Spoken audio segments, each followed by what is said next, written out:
السلام عليكم ورحمة الله وبركاته. الحمد لله الذي أنعمنا بنعمة الإيمان والإسلام، والصلاة والسلام على سيد الأنام نبينا وحبيبنا محمد صلى الله عليه وسلم.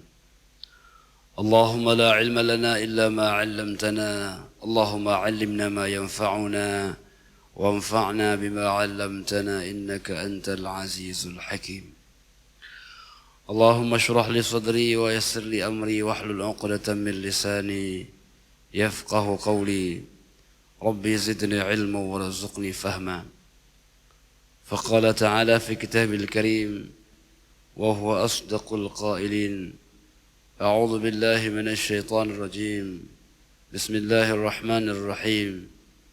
يا أيها الناس اعبدوا ربكم الذي خلقكم والذين من قبلكم لعلكم تتقون. Alhamdulillah jemaah yang dirahmati Allah Subhanahu wa taala. Pada kesempatan yang sangat mulia ini Allah masih memberikan, mencurahkan kepada kita iman dan taqwa sehingga kita hadir di rumahnya yang sangat mulia ini. Semoga Allah berikan tambahan iman dan ketakwaan kepadanya sehingga kita dapat mengakhiri hidup kita dengan husnul khatimah. Salawat dan salam kepada Nabi besar Muhammad sallallahu alaihi wasallam, Nabi akhir zaman yang telah memberikan kita pelita kehidupan agar kita tahu dari mana kita pergi dan ke mana kita akan kembali. Nabi yang mengajarkan kita bagaimana kita hidup, bagaimana kita bermuamalah. Yang mana baginda sallallahu alaihi wasallam bersabda, "Innama bu'istu mu'alliman." Hanya saya diutus untuk mengajarkan manusia. Maka oleh karena itu jemaah yang dirahmati Allah, kun aliman.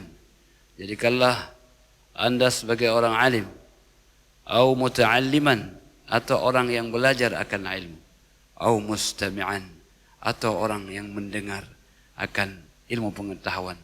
Fala takun rabi'an, janganlah menjadi orang yang keempat, tidak alim, tidak mau belajar dan tidak mau mendengar. Fatahlik, maka engkau akan binasa.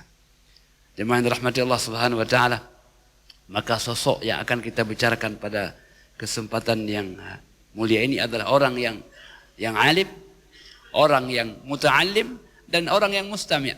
Beliau orang yang alim, banyak ilmunya, luas wawasannya. Beliau orang yang muta'allim, orang yang senang belajar. Alim, senang belajar. Dan yang ketiga orang yang mustami', dan senang mendengarkan kepada apa yang disampaikan oleh orang lain. Itulah Al-Imam Syafi'i radhiyallahu anhu. Jemaah yang dirahmati Allah Subhanahu wa taala.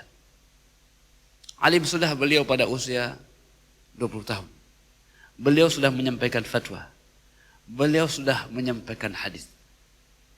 Di tengah-tengah kealimannya, beliau mendengar sebuah nama, yaitu Imam Malik radhiyallahu anhu. Hamba Allah yang dimuliakan oleh Allah Subhanahu wa taala. Maka hamba Allah yang dimuliakan, ketika beliau mendengar nama Imam Malik radhiyallahu anhu, maka semangat beliau untuk menuntut ilmu, agar pada hari ini beliau ingin keluar dari pagar kota Mekah. Lama sudah beliau belajar di kota Mekah. Maka pada hari ini ingin beliau mengembangkan ilmunya, ingin keluar dari pagar kota Mekah, akan berhijrah ke tempat yang lain. Maka jemaah yang dirahmati Allah Subhanahu wa taala, konsep orang yang berilmu salah satunya konsep hijrah. Berpindah. Safir tajid 'iwadan 'amman tufariqu. Fansab fa inna ladhidhal 'aishi fin nasab. Hendaklah engkau berhijrah, maka kau akan mendapatkan sesuatu yang kau tinggalkan. Kalau yang kau tinggalkan harta, kau akan dapatkan harta yang lain. Kalau kau tinggalkan rumah, kau akan dapat rumah yang lain. Kalau kau tinggalkan istri, engkau akan kembali kepadanya. Nah, itu Jangan dapat isi yang lain, jangan. Hamba Allah yang dimuliakan oleh Allah Subhanahu wa taala. Jadi jemaah yang dirahmati Allah Subhanahu wa taala, Imam Syafi'i radhiyallahu anhu meyakini bahwa ya, al-ilmu laisa lahu hududun wala aqtar. Ilmu tidak ada batas. Tidak ada pembatas sehingga di mana beliau mendengar ilmu beliau akan berjalan kepadanya. Maka jemaah yang dirahmati Allah, faqad wasala ilaihi khabaru Imam al-Madinah Malik bin Anas. Sampai informasi ke telinga beliau bahwa ada Imam Madinah yang bernama Malik bin Anas radhiyallahu anhu. Faqad intashara ismu dzalika al-Imam al-Jalil. Semua orang mendengar namanya, kebesarannya, kehebatan ilmunya sampai ke telinga Imam Syafi'i. Jadi Imam Syafi'i ini tidak boleh dengar ada orang alim. Kalau beliau dengar, beliau kejar dimanapun. Hamba Allah yang dimuliakan oleh Allah Subhanahu wa taala. Maka Imam Syafi'i radhiyallahu anhu penasaran dan beliau akan mencari sebuah nama yang sangat tenar, Malik bin Anas. Rupanya beda dulu, beda sekarang ya. Imam Syafi'i sebelum beliau berangkat, beliau cari apa kitabnya, apa karangannya. Sebelum beliau mengenal orangnya, sudah mengenal karyanya. Jadi orang dikenal dengan ilmunya, orang dikenal dengan kitabnya, orang dikenal dengan ilmunya dan bukunya. Beliau cari Imam Malik ini apa kitabnya apa ya? Dapatlah nama kitab. Kitabnya belum dapat. Nama kitabnya adalah Al-Muwatta. Sudah nama sudah tahu, ini nama kitab beliau Al-Muwatta, tapi kitabnya tidak ada. Macam mana? Imam Syafi'i orang yang miskin. Tak sanggup beliau beli kitab. Beliau pinjam itu kitab pada orang lain. Bayangkan jemaah yang dirahmati Allah. Dengan segala kemiskinan hartanya, tapi dengan segala kekayaan dadanya, kekayaan ilmunya. Ini yang kita harapkan anak-anak kita hari ini. Jangan sampai kekurangan hartanya, kemiskinan hartanya menjadikan orang yang kaya, orang yang miskin jiwanya. Beliau pinjam kitab itu, beliau belajar, beliau hafal kitab itu. Ada yang mengatakan 1 pekan beliau dapat menghafal hadis-hadis dalam kitab Al-Muwatta. Jadi jemaah yang dirahmati Allah, semangat untuk belajar ini luar biasa. Allah yang dimuliakan oleh Allah Subhanahu wa taala, rupanya kita ini bisa sempurna karena kekurangan. Kapan kita bisa sempurna? Karena kita merasa kekurangan. Kurang harta menjadi sempurna ilmu. Kalau kita pinjam kitab, Pak, kita usahakan harus selesai. Kenapa? Karena harus kita kembalikan kepada yang punya. Tapi kalau kita yang punya, alah besok aja kan bisa besok. Itulah semangat beliau untuk menghafal ini luar biasa. Karena beliau harus mengembalikan kitab itu kepada yang punya. Masya Allah. Hamba Allah yang dimuliakan oleh Allah Subhanahu wa taala. Jadi Imam Syafi'i radhiyallahu anhu, beliau menguasai menghafal kitab Imam Malik setelah beliau meminjamnya, membacanya, dan keinginan beliau untuk bertemu dengan pengarangnya. Pengarangnya Al-Muwatta Al-Lafahu Malik bin Anas. Beliau ingin mencari yang pengarangnya yang mana ini. Semangat untuk berilmu luar biasa. Allah yang muliakan oleh Allah Subhanahu wa taala. Jadi Imam Syafi'i ketika beliau hendak berjalan bertemu dengan Imam Malik radhiyallahu anhu, apa yang beliau persiapkan? Persiapkan hafalannya. Jadi sebelum bertemu dengan gurunya, beliau sudah hafal ilmu yang ada dalam kitab gurunya. Apalagi yang beliau persiapkan? Beliau persiapkan, disebutkan beliau mencari sepucuk surat dari gubernur Mekah. Maka jemaah yang dirahmati Allah Subhanahu wa taala, disebutkan dalam kisah wa yadhkur Yaqut fi kitab Mu'jam al-Udaba. Dalam sebuah kitab Mu'jam al-Udaba disebutkan cerita tentang Imam Syafi'i mencari ilmu.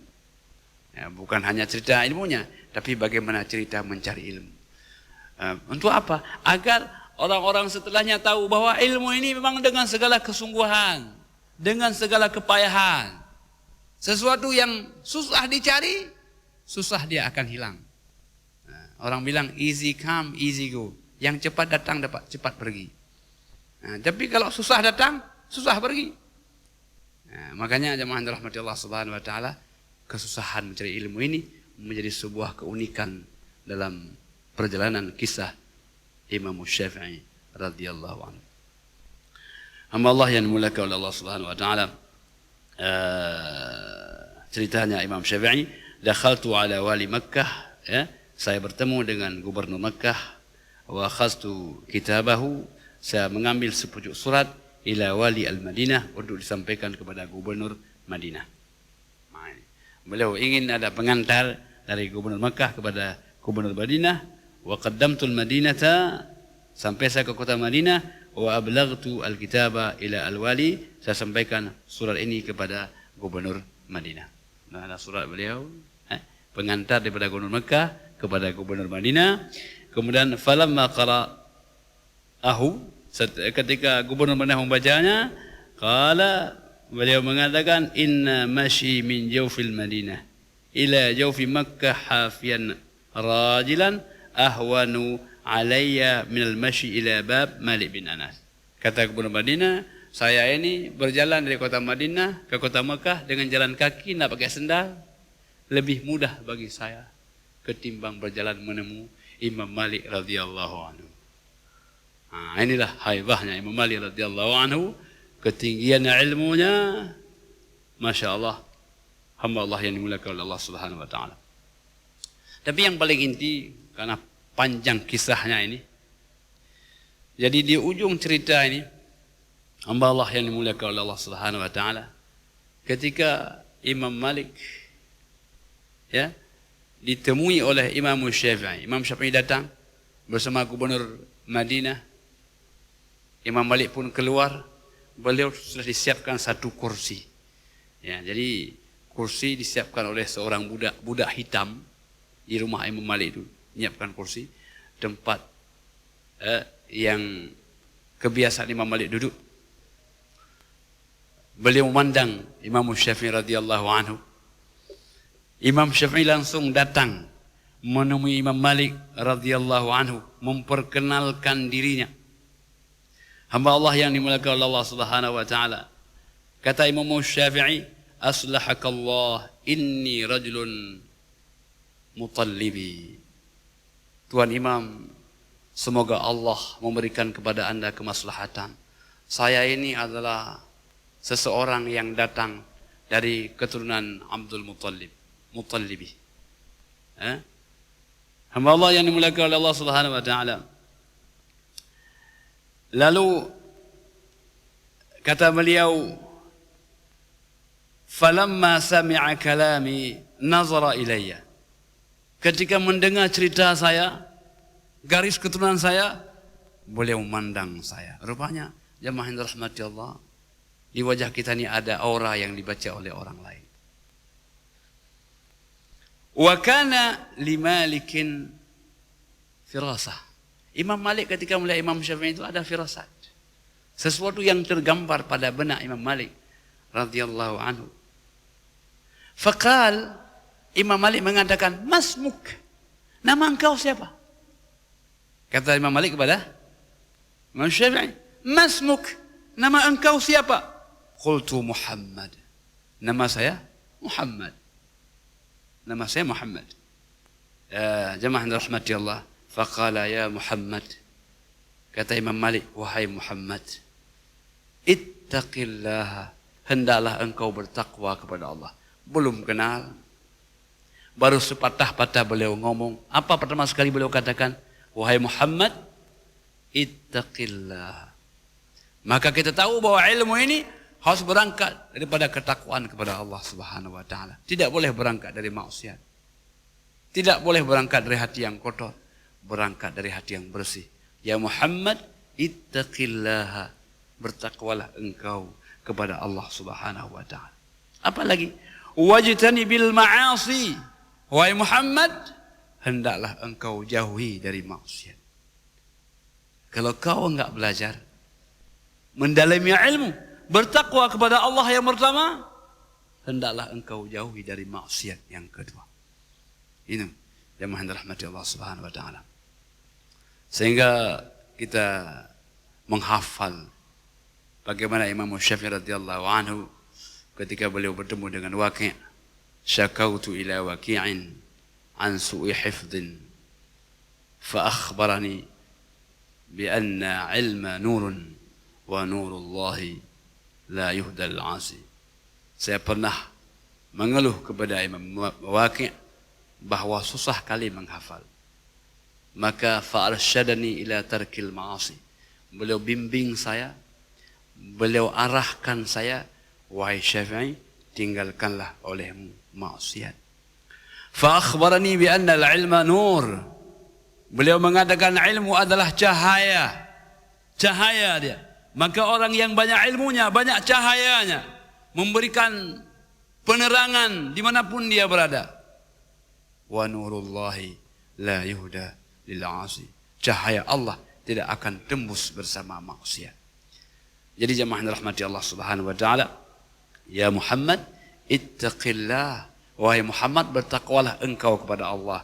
Wajtanibil ma'asi, dan hendaklah engkau jauhkan daripada maksiat.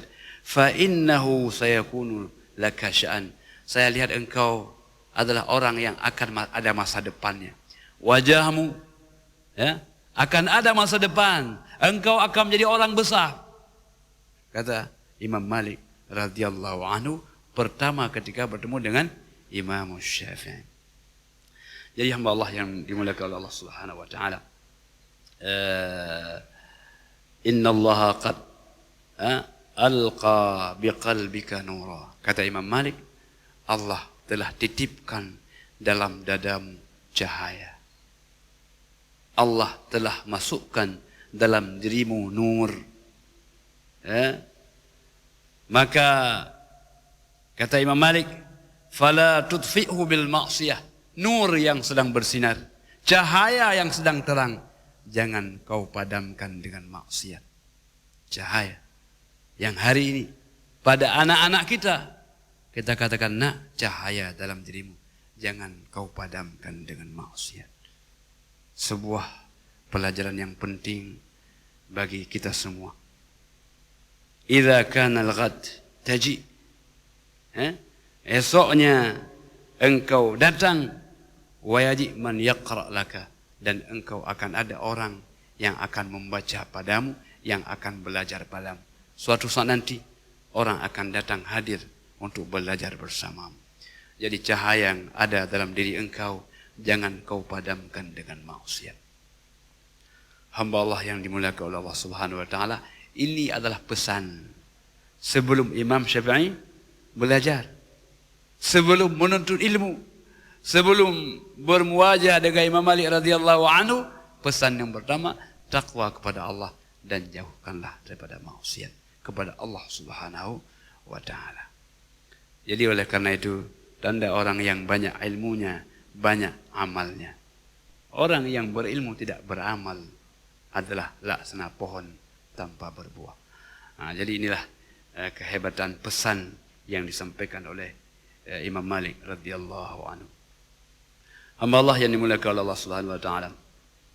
Maka disebutkan adalah kebiasaan, kana al-'adah fi riwayat al-hadis, kebiasaan dalam meriwayatkan hadis pada masa ini dan setelahnya.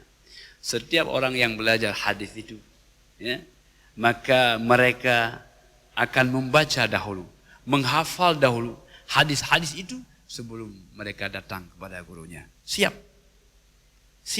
Sebelum mereka belajar, mereka sudah siap. Siap pulpennya, siap kitabnya, dan siap untuk ilmu yang akan diajarkan oleh gurunya. Jamaah yang dirahmati Allah Subhanahu wa taala, walidzalika jaa Syafi'i fil yaum tali. Esoknya. Jadi enggak lusa lagi, esoknya. Semangat. Nah, kita udah daftar anak kita belajar, sebulan enggak datang dia.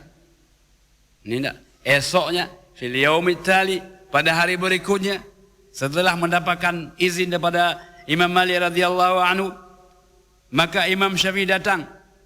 Wa ma'ahu al-Muwatta, bersama beliau sudah bawa kitab Al-Muwatta karangan Imam Malik.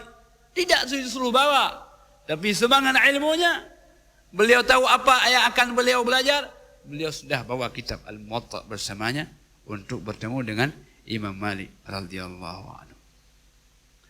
Allah yang dimuliakan oleh Allah Subhanahu wa taala, liyaqra'ahu ala Malik, agar beliau membacanya, kemudian Imam Malik mendengarnya. Fabtada, maka beliau mulai yaqra'uhu, membaca. Qala Rasulullah sallallahu alaihi wasallam, beliau membacanya.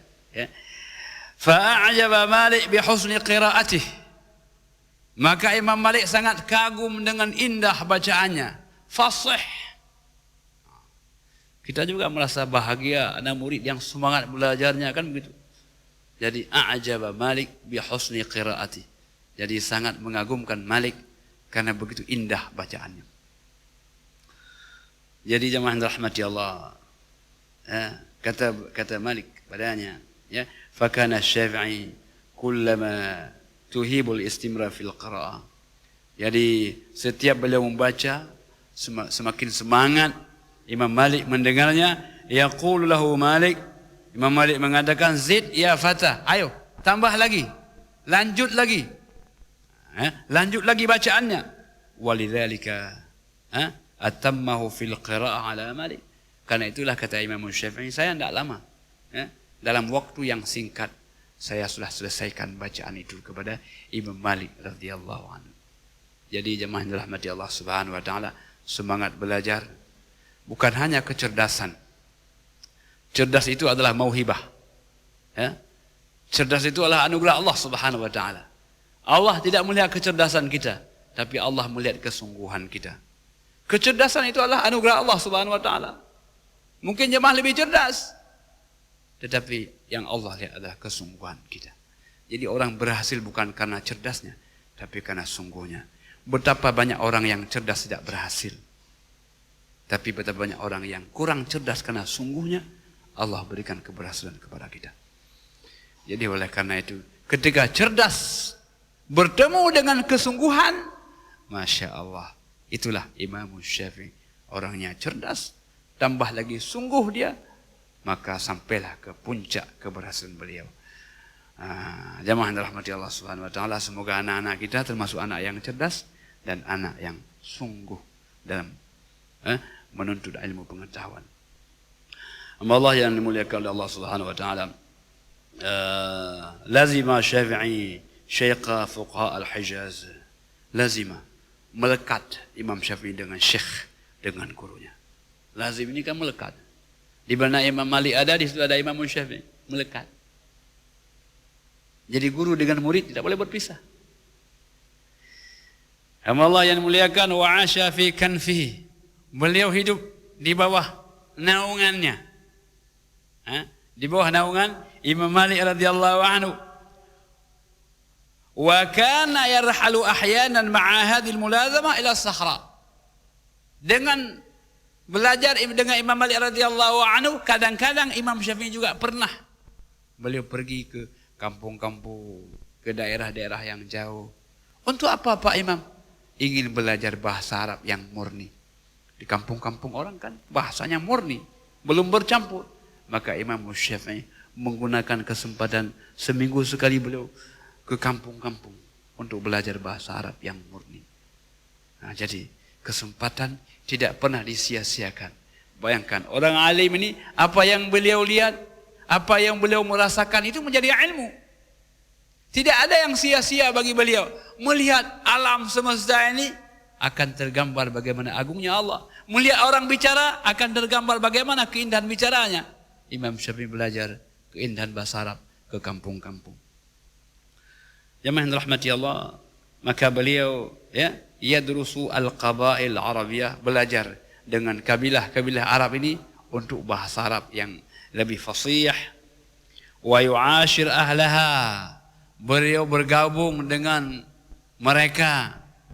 Jadi jemaah rahmati Allah bergabung. Kemudian ahyana minaz zaman kama kana yarhal ila Makkah, kadang-kadang beliau kembali ke kota Makkah liyazura ummahu, untuk beliau menjenguk ibunya. Ibunya di Makkah, Imam Syafi'i di Madinah, kadang-kadang balik ke kota Makkah karena rindu melihat ibunya. Hamba Allah yang dimuliakan oleh Allah Subhanahu wa taala. Wa kana wa yansansih binasaihiha, juga beliau menyampaikan ceramah-ceramah, nasihat-nasihat kepada masyarakat. Demikianlah kegiatan Imam Syafi'i radhiyallahu anhu. Jemaah rahmatullah subhanahu. Intinya adalah dalam pembelajaran ini butuh kesungguhan yang pertama. Yang kedua butuh untuk menjaga jiwa daripada kemaksiatan. Karena orang yang berilmu ditambah dengan jiwa yang bersih, maka ilmu akan bercahaya. Tapi dengan ilmu penuh dengan maksiat, maka cahaya ilmu akan tertutup dan padam. Banyak ilmunya, tapi tidak akan memberikan cahaya. Jadi oleh karena itu jemaah yang dirahmati Allah, itulah yang dipesankan oleh Imam Malik wa Syafi'i, engkau ada cahaya dalam dirimu, tapi janganlah engkau padamkan cahaya dengan kemaksiatan kepada Allah Subhanahu wa taala. Jadi jemaah yang dirahmati Allah, maka ketika kita sebut dengan nur, nur itu beda dengan dhiya. Kalau nur itu kan cahaya yang tidak panas. Sehingga apabila kita bicara bulan, itu kita sebut dengan nur. Karena bulan terang tapi tidak panas. Tapi kalau dhiya'us syamsi, dhiya itu adalah cahaya tapi dia panas. Sinar matahari terang tapi panas. Maka cahaya dia bisa menerangi tapi tidak akan panas. Itulah cahaya ilmu. Bisa mencerahkan, menenangkan orang-orang yang sedang susah, bisa lebih bahagia. Itulah cahaya. Sehingga orang pun sering menyebut namanya dengan nur. Nur Laili, Nur Laila, Nur Baiti. Pokoknya banyak nur lah. Karena nur cahaya tanpa panas. Maka ilmu jemaah rahmatullah, cahaya yang akan menerangi alam semesta dengan memberikan ketentraman dan kebahagiaan kepada kita. Dan nur ilmu ini akan lebih berbahagia lagi apabila digabungkan dengan hikmah. Innaka antal alimul hakim. Engkau ya Allah yang alim lagi hakim. Alim banyak ilmunya, hakim banyak hikmahnya. Apa bedanya? Orang yang alim dia akan menyampaikan ilmunya. Orang yang hikmah tahu kapan dia sampaikan, kapan dia tidak sampaikan. Di mana kita sampaikan, di mana kita tidak sampaikan. Likulli maqalin maqamun wa likulli maqamin maqalun. Setiap tempat ada ucapannya dan setiap ucapan ada tempatnya. Inilah yang dibingkai oleh al-hikmah. Kalau orang meninggal ada ucapannya. Kalau orang kawin ada ucapannya. Beda ada. Topik yang kita bicarakan di depan orang kawin beda dengan orang meninggal. Nah, kalau orang meninggal kita bicarakan bagaimana kita bangun lantai 6 ya. Ini kita lagi beli semen. Kan enggak cocok. Orang sedang berduka kok bicara tentang lantai 6, enggak cocok. Inilah hikmah. Jadi jemaah yang dirahmati Allah, alangkah indahnya al-hikmu bergabung dengan hikmah agar sesuatu yang kita sampaikan sesuai dengan waktu dan tempat yang cocok. Hadanallahu wa iyyakum ajma'in. Wassalamualaikum warahmatullahi wabarakatuh. Allah